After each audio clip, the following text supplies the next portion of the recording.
Pagi hari ini saya akan sharing dengan saudara sebuah pengajaran firman Allah yang pagi ini saya berikan judul Rahasia Hidup Dalam Kuasa. Langsung saja ya kita baca ayat pendahuluannya, Yakobus pasal yang keempat ayat yang ketujuh. Mari Bapak Ibu Saudara bersama-sama kita akan baca ayat ini, Yakobus pasal 4 ayat ke-7, sama-sama kita baca 1, 2, dan 3. Karena itu tunduklah kepada Allah dan lawanlah iblis, maka ia akan lari daripadamu. Mengapa kita penting belajar tema firman Allah ini? Mengapa penting kita membahas topik ini? Rahasia hidup dalam kuasa Tuhan. Karena saya melihat saudara ya, sepertinya gitu dalam tanda kutip ya, setan kayaknya punya kuasa gitu dalam hidup orang percaya. Saya yakin bukan cuma saya, tapi di antara Anda juga melihat sekitar saudara. Dalam kehidupan orang-orang percaya, teman-teman kita yang juga beriman sama kita kepada Yesus. Tapi kita melihat sepertinya setan punya kuasa atas hidupnya. Padahal dia punya iman kepada Tuhan. Sepertinya setan punya kekuatan, punya kuasa, otoritas mempermainkan gitu kehidupannya. Jadi bulan-bulanan setan gitu. Makanya menurut saya tema ini penting kita bahas. Padahal saya yakin setiap kita, hampir semua kita barangkali sudah belajar dan sudah mengerti akan kebenaran firman Allah. Bahwa sesungguhnya di atas kertas, setiap kita yang percaya pada Yesus, kita itu punya kuasa atas iblis.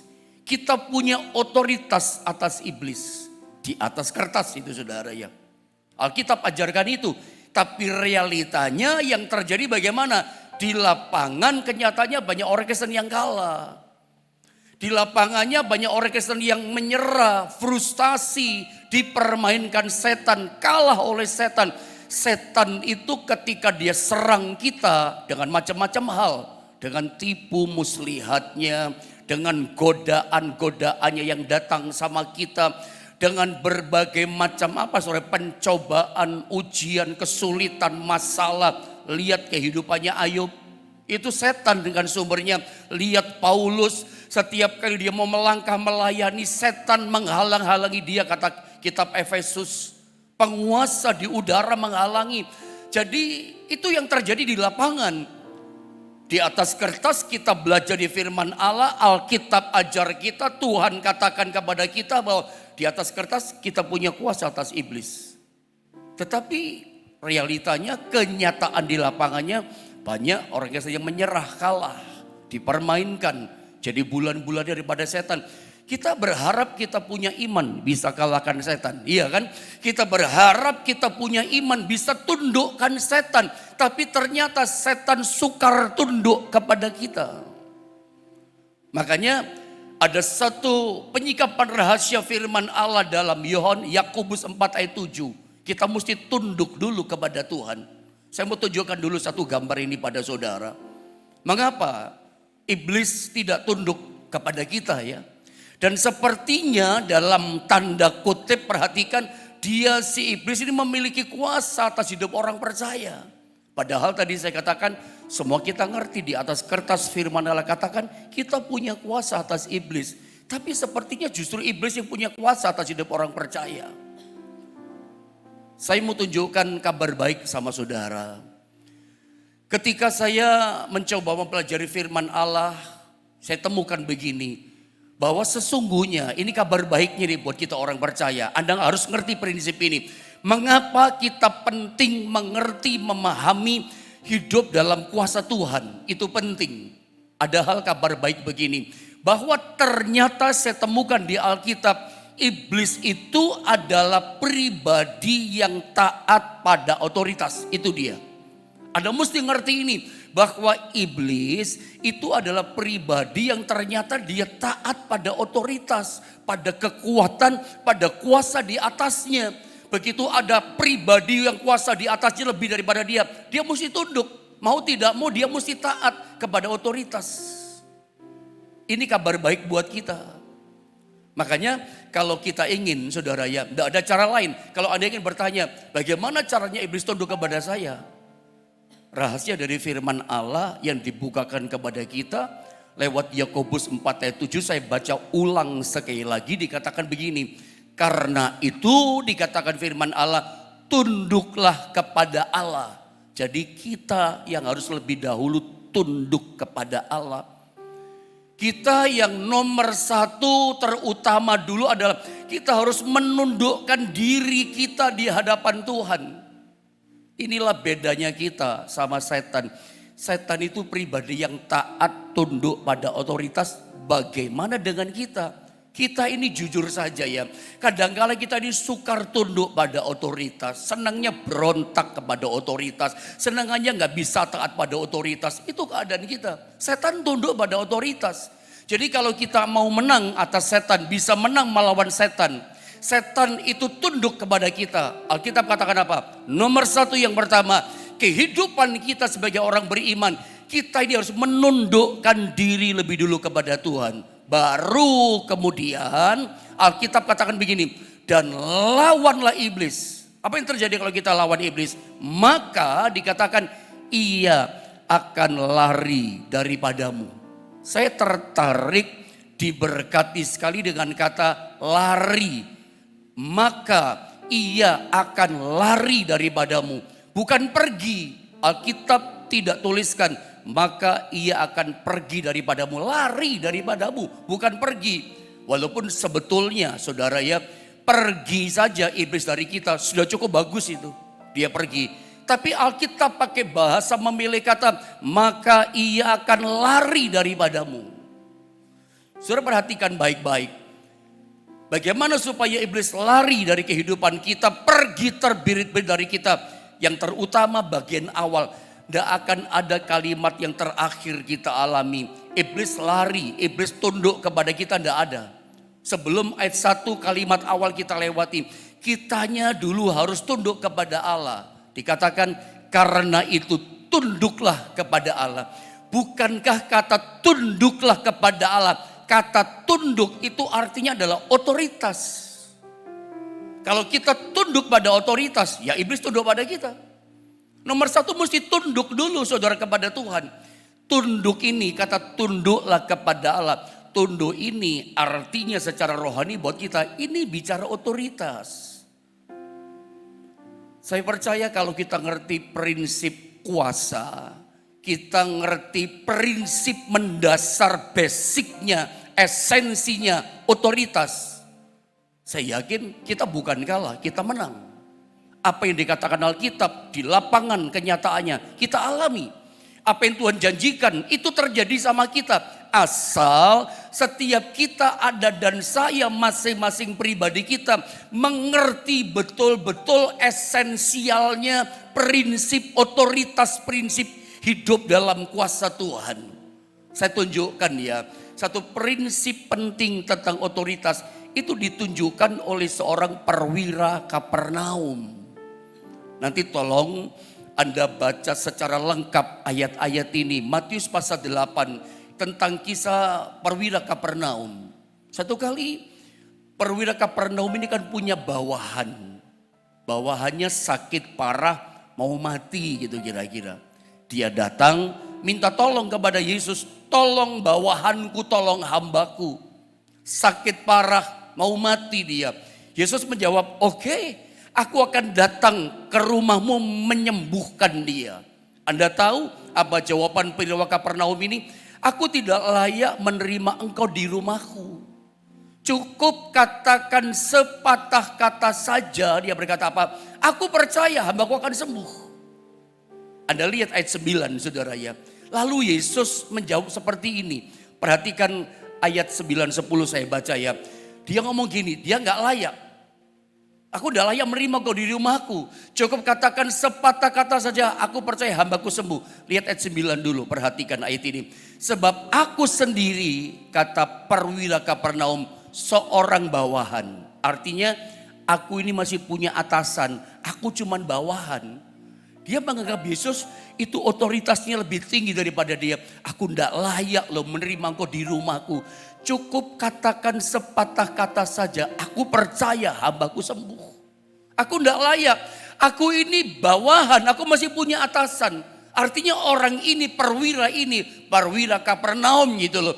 Dia ngerti prinsipnya kuasa. Dia ngerti prinsip otoritas. Aku bawahan, aku punya atasan. Dan kenapa dia ngerti? Lihat kalimat ini. Di bawahku ada pula prajurit. Jika aku berkata kepada salah seorang prajurit itu pergi, maka ia pergi. Dan kepada seorang lagi datang, maka ia datang. Ataupun kepada hambaku kerjakanlah ini, maka ia mengerjakannya. Lihat bagaimana respon reaksinya Yesus dengan jawaban-jawaban perkataan perwira Kapernaum yang ngerti prinsip kuasa, ngerti prinsip otoritas. Lihat ayat 10. Setelah Yesus mendengarkan hal itu, mendengar perkataan perwira Kapernaum, heranlah ia. Yesus heranlah ia dan berkata kepada mereka yang mengikutinya. Yesus ngomong sama murid-muridnya. Kalau Anda yang jadi murid Yesus kecil hati atau mungkin kecewa. Kalau kita yang jadi murid Yesus, maaf kata, tersinggung kita. Kalau dasarnya kita orang tersinggungan, kita akan tersinggung. Kok Yesus bukan memuji para murid, tapi memuji perwira Kapernaum? Bagaimana pujiannya? Aku berkata kepadamu, ngomong sama murid-muridnya ini, sesungguhnya ngomong sama murid-muridnya, iman sebesar ini tidak pernah aku jumpai pada seorang pun di antara orang Israel. Tuh dia. Kalau kita jadi murid bagaimana? Kan murid tiap hari bersama dengan Yesus. Diajar tiap hari sama Yesus dengan perkataan-perkataan tentang firman dan kerajaan Allah. Kan murid-murid tiap hari lihat mujizat-mujizat. Orang mati dibangkitkan, lumpuh berjalan, orang buta melihat. Tiap hari lihat mujizat. Mereka tidak punya iman sebesar perwira Kapernaum ini. Dari perkataan Yesus ini luar biasa. Aku berkata kepadamu, kepada murid-muridnya, sesungguhnya iman sebesar ini tidak pernah aku jumpai pada seorang pun di antara orang Israel. Yesus berkata, aku tidak pernah melihat menjumpai iman sebesar ini dari semua orang Israel. Musa itu orang Israel. Dia pernah belah laut Teberau. Air dibukul jadi darah. Gunung batu keluar air. Elia itu orang Israel. Dengan doanya, dengan imannya dia bisa turunkan api dari langit. Dia bisa kunci langit gitu loh. Daniel itu juga orang Israel. Sadra, Mesak, Abednego itu orang Israel. Dapur api dipanaskan 7 kali. Tidak menyurutkan imannya, tetap percaya pada Tuhan. Ini kan iman-iman yang luar biasa. Daniel tidak takut gua singa. Singa pun tidak bisa makan menelan dia. Kenapa saya katakan ini, ceritakan pada saudara? Saya tunjukkan, ini tokoh-tokoh raksasa iman. Termasuk Yusuf. Seorang yang kuat menghadapi penderitaan. Imannya juga luar biasa. Tapi lihat yang Yesus katakan. Yang Tuhan katakan. Yang firman Allah katakan, bersaksi kepada kita. Yesus berkata begini. Aku berkata kepadamu, sesungguhnya iman sebesar ini tidak pernah aku jumpai pada seorang pun di antara orang Israel. Kenapa Yesus katakan iman orang ini besar bahkan di antara semua orang Israel? Karena dia ngerti prinsip kuasa otoritas. Aku tidak layak terima engkau di rumahku. Aku cuma bawaan, aku punya atasan. Seolah dia berkata, engkau lebih berkuasa. Aku percaya kepadamu. Cukup katakan sepatah kata saja. Aku percaya, hambaku sembuh. Yesus katakan apa? Kalau Anda baca turun ke bawah ayat 13. Pulanglah, jadilah kepadamu seperti yang kau percaya. Saat itu juga sembuh hambanya dari sakitnya. Persis jam waktu detik Yesus ngomong, sembuh itu hambanya. Iman yang menyembuhkan. Saudara, setan menyerang kita dengan macam-macam hal. Belajar dari kehidupan Ayub, belajar dari kehidupannya Yusuf juga, belajar dari kehidupan Paulus, Petrus, ya, Petrus seorang murid pernah Yesus tengking dia, "Hai iblis, enyah engkau dari hadapanku." Kita tidak bicara soal itu, tapi kita lihat dia bekerja dengan macam-macam hal. Seringkali kenapa iblis sukar tunduk kepada kita? Karena kitanya nggak mau tunduk kepada Tuhan. Kalau kita punya penundukan diri kepada Tuhan, kita lawan iblis, kita lawan masalah kita, pencobaan kita, termasuk iblis yang tunduk, bahkan lari pergi daripada kehidupan kita. Saudara lihat ini, kesimpulan saya dari kisah perwira Kapernaum, hidup di bawah otoritas itu membuat kita memiliki otoritas.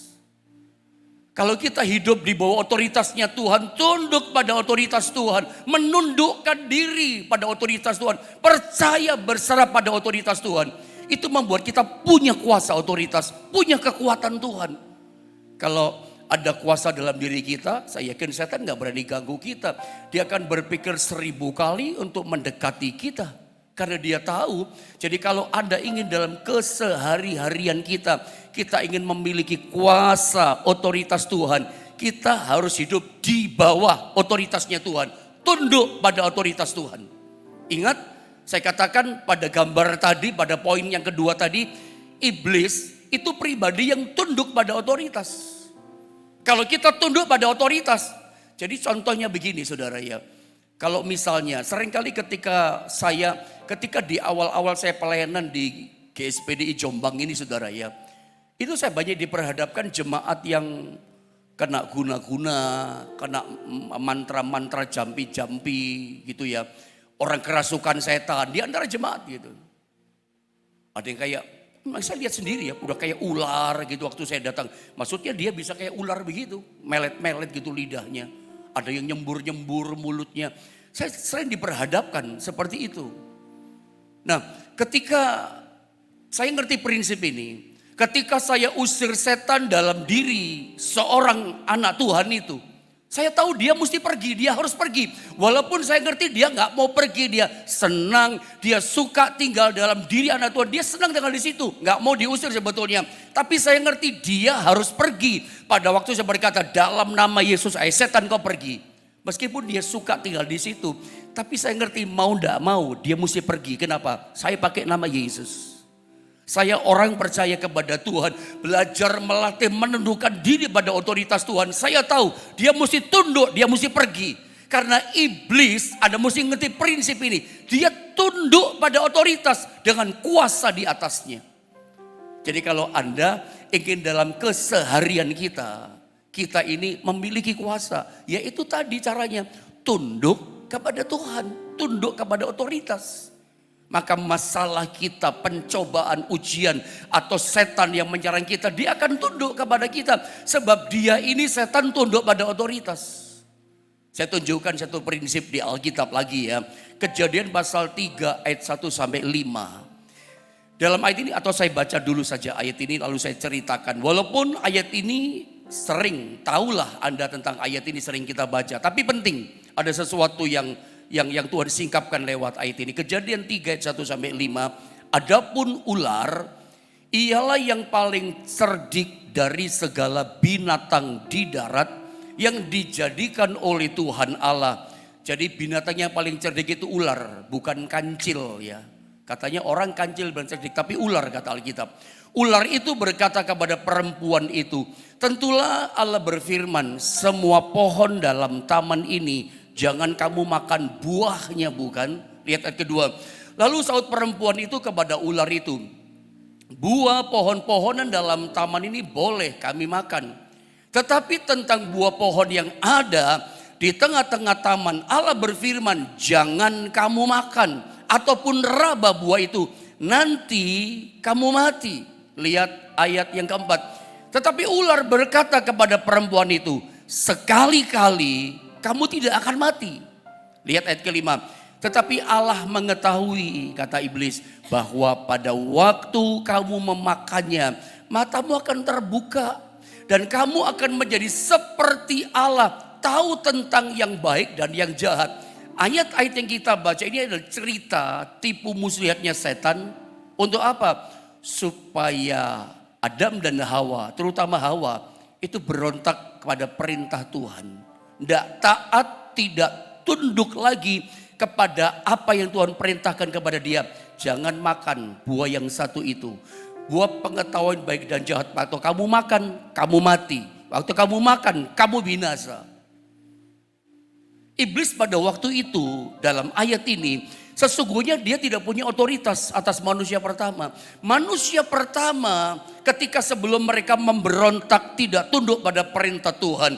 Manusia pertama sebelum mereka jatuh dalam dosa, mereka hidup dalam otoritas kuasa Tuhan sepenuhnya.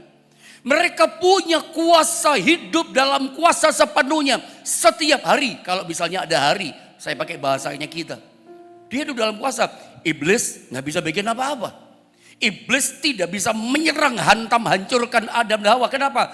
Adam tidak takut sama iblis sebab Adam dan Hawa punya otoritas, punya kuasa atas iblis. Makanya digoda dengan bujuk rayuan, dengan muslihatnya. Supaya tidak percaya pada perkataan Tuhan.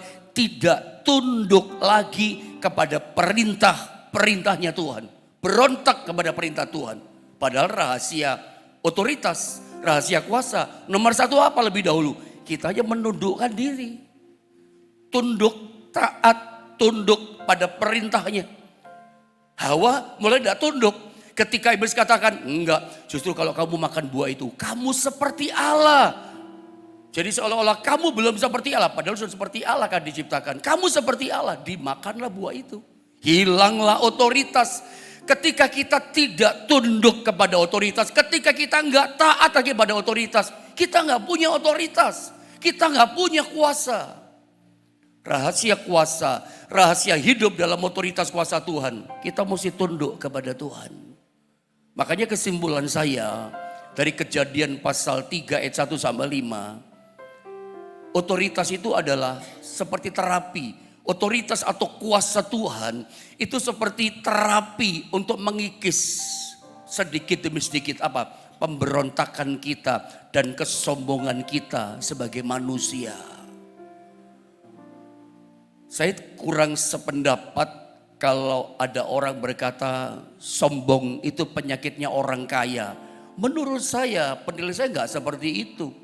Memang ada orang kaya yang sombong, tapi kesombongan itu jangan diidentikan penyakitnya orang kaya. Karena orang miskin pun bisa sombong, bahkan seringkali kita melihat ada banyak orang miskin lebih sombong daripada orang kaya.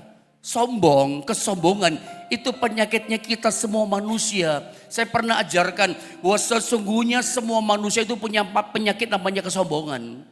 Nah, otoritas kuasa Tuhan inilah, hidup dalam kuasa inilah, itu menjadi terapi buat kita untuk mengikis pemberontakan sama kesombongan kita. Kita itu sadar atau tidak punya ini loh, semacam jiwa itu rasanya mau berontak. Contoh saja ya, kalau Anda ibadah di gereja saja, lagi duduk di belakang Anda. Begitu ibadah dimulai, worship leader mengatakan, mari Bapak Ibu Saudara yang duduk di belakang, jangan di belakang dong, ayo maju ke depan. Kursi di depan diisi dulu dong. Bagaimana dengan respon hati Anda ketika yang di depan WL berkata, mari isi kursi di depan, jangan duduk di belakang, isi depan dulu. Nanti biarkan belakangnya bisa duduk di belakang. Begitu maksudnya diisi depan dulu. Seringkali hati kita merasa gak suka. Ngapain sih kamu, siapa sih kamu gitu dalam hatinya Suraya. Ngapain sih ngatur-ngatur gitu. Dalam hati kita gak suka, gak mau rasanya. Tapi namanya di gereja, orang pada noleh ke kita. Ya terpaksa kita maju. Tapi dengan hati dongkol. Siapa sih lo? Siapa sih gua gitu ya. Kita rasanya itu contoh yang paling kecil. Bahwa sesungguhnya jiwa kita itu pemberontak, suka berontak. Bagaimana dengan perintah Tuhan? Bagaimana dengan firman Allah, bisa gak tunduk? Saya percaya taat itu bukan hanya sekedar kunci berkat. Tunduk taat pada perintah firman Allah itu bukan sekedar kunci berkat. Ada yang lebih penting lagi daripada sekedar berkat jasmani. Iblis itu, masalah itu tunduk pada kita. Itu lebih penting. Ya, sekali lagi saudara ya. Taat itu memang kunci berkat. Tapi ada yang lebih penting daripada berkat.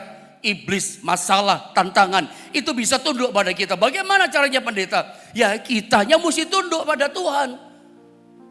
pendudukan diri ini penting buat kita saudara. Nah sekarang pertanyaannya begini, bagaimana caranya gitu ya. Tunduk kepada Allah itu bagaimana caranya? Saya bagikan satu poin saja pagi ini.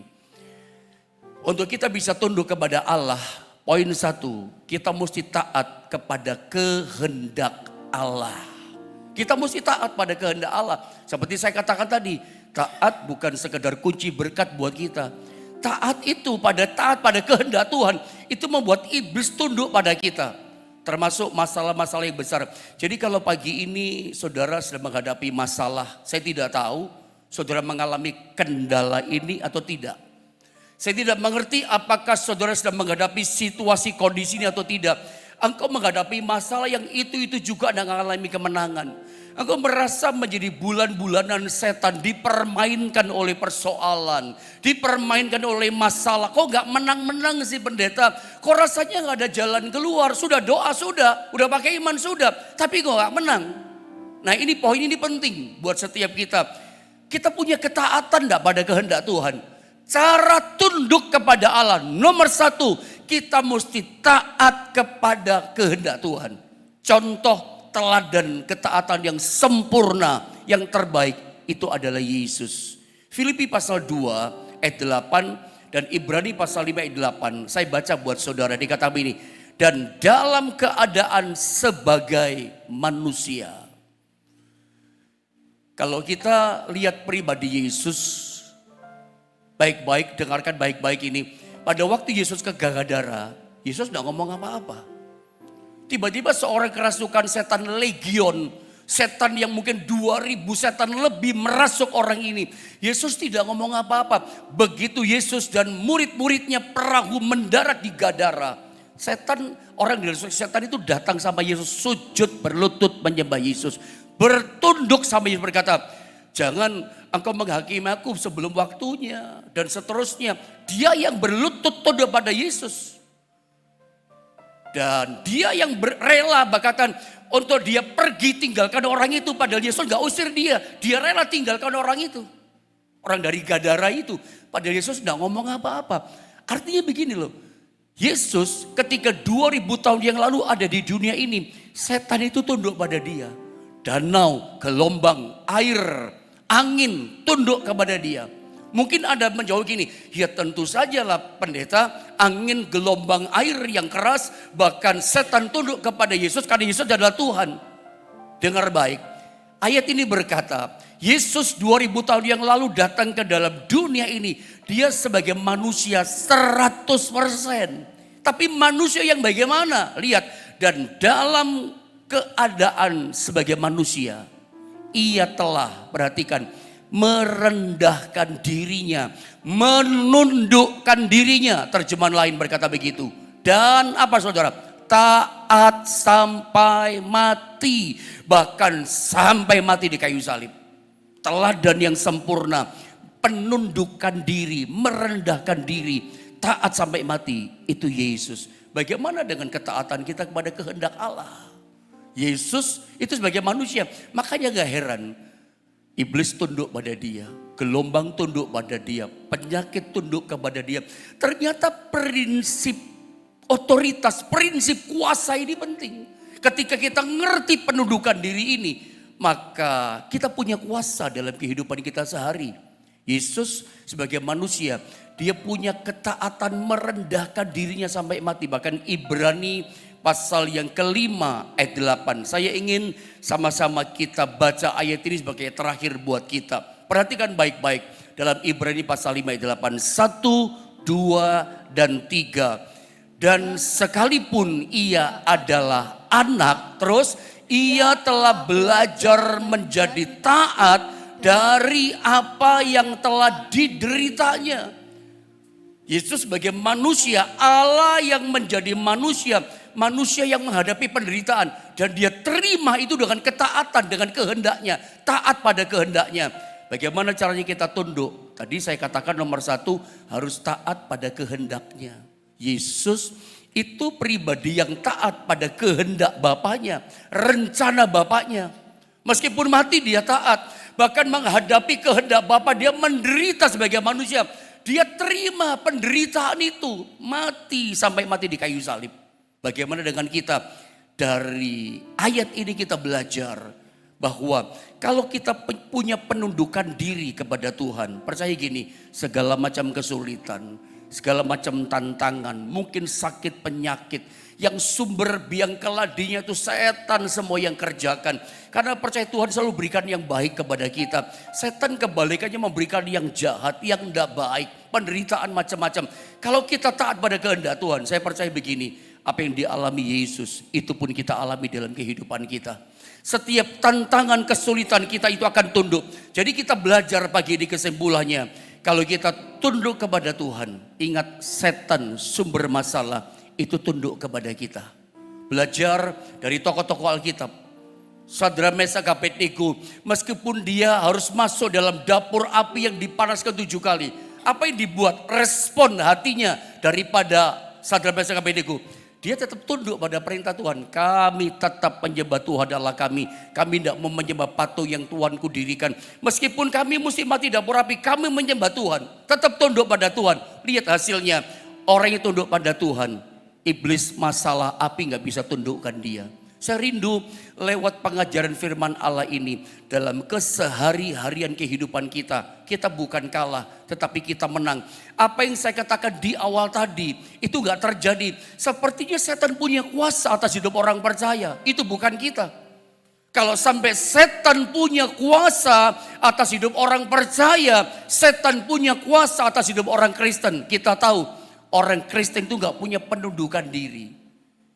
Sebetulnya ketika kita menghadapi tantangan orang kerasukan setan sekalipun, setiap orang percaya punya otoritas itu. Kita gak usah bingung cari pendeta, hamba Tuhan siapa yang bisa usir setan. Setiap kita punya kuasa usir setan, asal diri kita sebagai anak Tuhan punya kuasa penundukan diri. Taat pada kehendak Tuhan dan tiru Yesus. Makanya gak heran, legion pun tunduk, gak ngomong apa-apa. Dia yang datang. Bahkan hampir kita baca sepanjang Yesus ada di muka bumi, tidak ada masalah yang Yesus gak bisa kalahkan. Dan ingat, dia sebagai manusia biasa seperti kita. Tapi kuasa otoritas Bapa, otoritas sorga ada pada dia. Karena Yesus punya penundukan diri. Saya tidak perpanjang firman Allah pagi ini. Mari kita akan sama-sama berdoa saudara ya.